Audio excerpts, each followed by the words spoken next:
Bonjour à tous!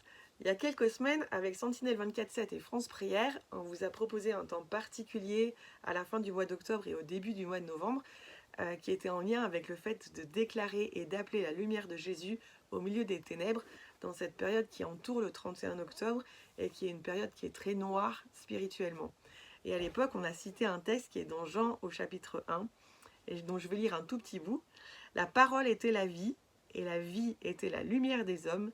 La lumière luit dans les ténèbres, et les ténèbres ne l'ont pas vaincue. Cette déclaration, elle est extrêmement forte, et elle fait encore plusieurs semaines après maintenant écho dans notre actualité, parce qu'on est dans un monde où on voit les ténèbres qui sont à l'œuvre, et notre désir, c'est vraiment de manifester la lumière de Jésus, et d'inviter la lumière de Jésus à se manifester, d'inviter son royaume de lumière à être vu vraiment au milieu de nous et sur cette terre. Et puis on se prépare aussi à fêter Noël. Alors je sais que certains d'entre vous, vous n'êtes pas à l'aise avec la date de la fête de Noël. Je sais que tout le monde ne fête pas Noël au milieu de nous, mais il n'empêche que la réalité de Noël, le cœur de cette fête, qui est la naissance de Jésus, c'est la déclaration de la lumière du monde qui est venue au milieu des hommes, qui s'est manifestée à eux et qui les attire encore aujourd'hui au Seigneur. Et puis il y a une autre fête dans ce mois de décembre qui n'est pas dans notre culture et qui n'est pas dans nos habitudes, mais qui est une fête qui fait partie de la culture juive et de la tradition juive et qui s'appelle Hanouka. C'est une fête qui est fêtée dans cette période de la fin de l'automne. On l'appelle aussi la fête des Lumières ou la fête de l'huile ou la fête de la dédicace, puisque Hanouka en hébreu c'est dédicace. C'est une fête qui est très belle, vous allez le voir, on va partager ensemble l'histoire.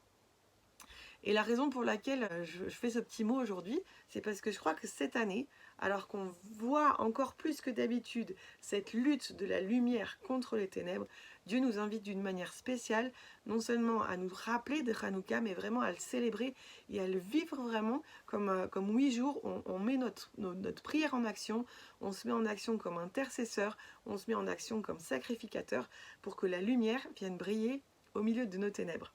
Alors quand même, je fais un petit rappel historique pour ceux qui n'ont pas entendu parler de Hanouka ou pour qui c'est pas clair. C'est une fête qui remonte au 2e siècle avant Jésus-Christ. À l'époque, le pays d'Israël est occupé par l'armée gréco-syrienne. Mais cette armée, elle ne fait pas qu'occuper le pays d'Israël en fait.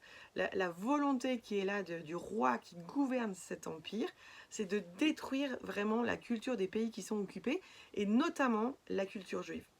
Si bien que dans la période de cette occupation, on interdit de parler l'hébreu. Les rouleaux de la Torah, quand ils sont trouvés, ils sont confisqués et ils sont brûlés. Bien sûr, on interdit l'éducation des enfants en hébreu. On interdit aussi leur éducation selon la Torah. Alors que vous savez que c'est quelque chose qui fait vraiment partie de la loi juive et de l'instruction chez les juifs, c'est que les enfants apprennent la Torah.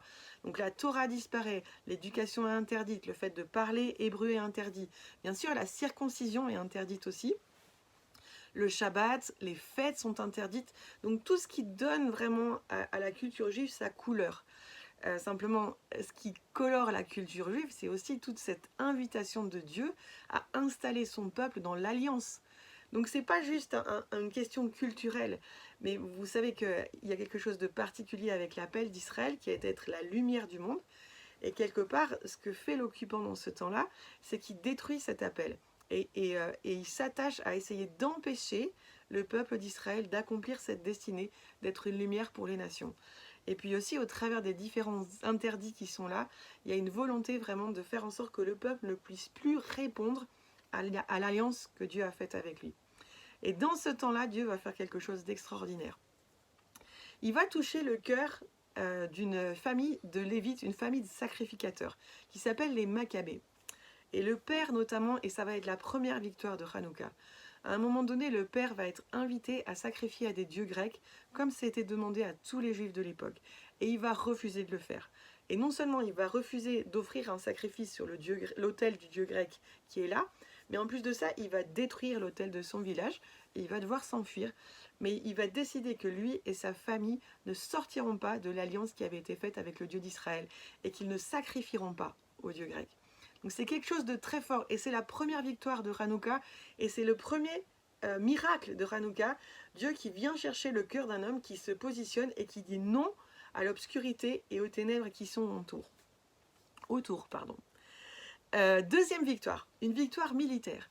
Ce qui va se passer, c'est que les enfants de cet homme, en fait, à un moment donné, vont se lever et dire il faut qu'on libère notre pays de l'occupant et qu'on permette à notre peuple de pouvoir à nouveau vivre sa foi et remplir ce rôle, remplir cette destinée qui lui a été donnée. Et cette famille va se lever et ils vont rassembler une petite armée. L'histoire de Hanouka, c'est une armée microscopique qui est rassemblée et qui se retrouve face à un géant. C'est un peu comme David et Goliath de nouveau. Et cette petite armée microscopique va parvenir à repousser l'occupant. Et ils vont faire tout un chemin à travers le pays et ils vont remonter jusqu'à Jérusalem.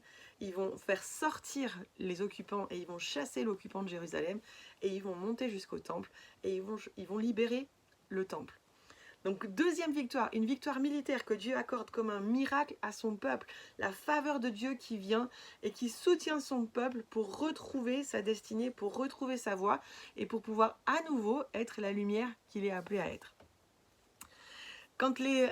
Cette famille et quand les Juifs vont arriver au temple, leur premier souci, ça va être de redonner au temple sa fonction, de remettre en route la vie qui est là, les sacrifices, l'adoration. Vous savez que dans la pensée juive, Dieu est au centre de tout. On vit dans une pensée occidentale où c'est plutôt l'homme qui est au centre de tout.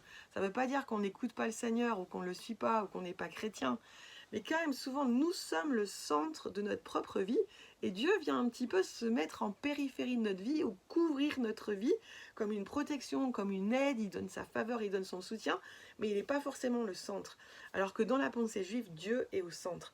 Et l'adoration à ce Dieu unique est au centre. Donc, quand ils libèrent leur temple, leur premier désir, c'est de restaurer la vocation du temple qui est l'adoration et la possibilité d'offrir des sacrifices pour que la justice de Dieu soit manifestée. Donc ils vont libérer le temple, ils nettoient le temple, ils le purifient et ils font en sorte que les autels soient à nouveau purs pour que les sacrifices puissent reprendre et que l'adoration puisse à nouveau être offerte à Dieu. Et c'est une belle chose qu'on est invité à vivre dans ce temps de Hanouka et on y reviendra dans ces 8 jours. C'est un temps de dédicace. Nous sommes appelés à dédicacer nos temples et à retrouver une dimension d'adoration qui repousse les ténèbres et qui manifeste la lumière de Christ dans notre vie. Autre miracle, au moment où le temple est nettoyé, vous savez que dans le temple, il y avait une menorah, un grand chandelier qui était censé être allumé constamment. Et puis pour que ce chandelier puisse être allumé, il fallait une huile. Et cette huile était très spéciale, Dieu avait donné certaines indications. Et du coup, il fallait 8 jours pour que l'huile soit prête. Et quand le temple est purifié, quand les autels sont purifiés, voilà que le chandelier est là. Et puis dans un recoin du temple, en fait, on retrouve une petite fiole de cette huile qui est utilisée pour le chandelier. Et la famille des Maccabées, avec tous ceux qui les entourent, et les sacrificateurs qui reprennent du service, se disent on va utiliser cette huile et au moins symboliquement, on va allumer cette menorah pendant 1 jour. Et puis on attendra que l'huile nouvelle soit fabriquée pour qu'il puisse brûler comme il est censé l'être. Et ce miracle de Hanouka, c'est pour ça qu'on l'appelle aussi la fête de l'huile, c'est que cette quantité d'huile qui ne suffisait normalement que pour 1 journée, Dieu va la multiplier.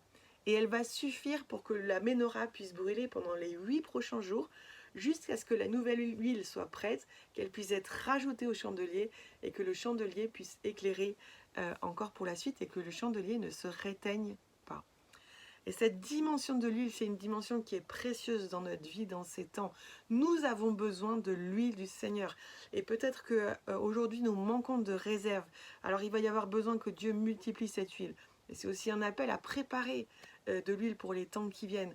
On reviendra sur toutes ces choses, mais simplement, aujourd'hui, je voudrais vraiment rappeler ce miracle de l'huile qui est là, qui est au cœur de cette fête de Hanouka et de la dédicace du temple, et de Dieu qui vient et qui, une fois que la menorah est rallumée, s'arrange pour que cette menorah ne s'éteigne pas de nouveau.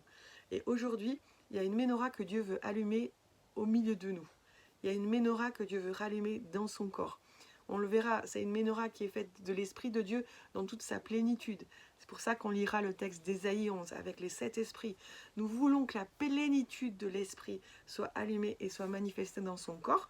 Pas seulement parce que c'est notre soif, mais parce que le monde qui est autour de nous en a besoin. Comment est-ce que la lumière comment est-ce que la lumière va briller au milieu des ténèbres? Parce que l'Esprit de Jésus, l'Esprit du Messie, va resplendir en nous, sur nous et au travers de nous. Et le monde qui est autour de nous et qui est plongé dans les ténèbres va voir cette lumière. Donc il y a plusieurs miracles qui entourent cette fête de Hanouka et plusieurs choses qui ont vraiment un sens symbolique et prophétique qui est important pour nous dans cette fête. C'est toujours le cas. Tous les ans, Hanouka, c'est une fête spéciale autour de la notion de l'huile et de la lumière. Mais dans le temps qu'on vit, dans cette année qui se termine et dans celle qui arrive et dont on ne sait pas exactement ce qu'elle nous réserve, il y a quelque chose de particulier à fêter cette fête de Hanouka, à reconnaître le Dieu des miracles qui a agi au milieu d'elle et à pouvoir reprendre chacune de ces étapes et nous les approprier comme une réalité que Dieu veut nous faire vivre aujourd'hui. Alors comment est-ce qu'on va le vivre? Si vous avez à cœur de faire ce voyage avec moi, chaque jour il y aura une petite vidéo qui sera postée sur les réseaux sociaux et que vous pouvez regarder. Hanouka commence jeudi soir. Aujourd'hui c'est l'introduction et puis il y en aura une demain et ensuite il y en aura une chaque jour jusqu'à vendredi soir prochain, donc jusqu'au 18. Et du 10 au 18, chaque jour on aura un petit temps ensemble pour vivre quelque chose qui est lié à cette dimension de Hanouka. Donc vous êtes les bienvenus pour ça. Et pour ceux qui veulent aller plus loin, il y a la possibilité aussi de recevoir un petit écrit qui vous amène un tout petit peu plus loin aussi dans la prière et dans la démarche que vous pouvez faire en lien avec cette fête. Et à ce moment-là, il faut vous inscrire de la manière qui vous sera expliquée dans le petit texte avec cette vidéo. Alors je me réjouis de pouvoir faire ce voyage avec vous. Et je crois que ce n'est pas juste un voyage pour apprendre quelque chose, mais c'est un voyage à vivre pour nos propres vies, pour nos propres temples. Et c'est aussi un voyage à vivre dans l'intercession et un voyage à vivre dans la présence de Dieu pour que dans ces 8 jours, la lumière vienne resplendir au milieu des ténèbres, dans nos vies, dans nos familles, dans nos maisons, dans des domaines de la société où nous voulons voir un changement, dans les domaines qui sont liés à cette maladie qui est là, dans les défis qui sont liés à l'éducation et dans tous les autres sphères dans lesquelles le Seigneur veut se manifester. Alors je vous dis à demain et je me réjouis.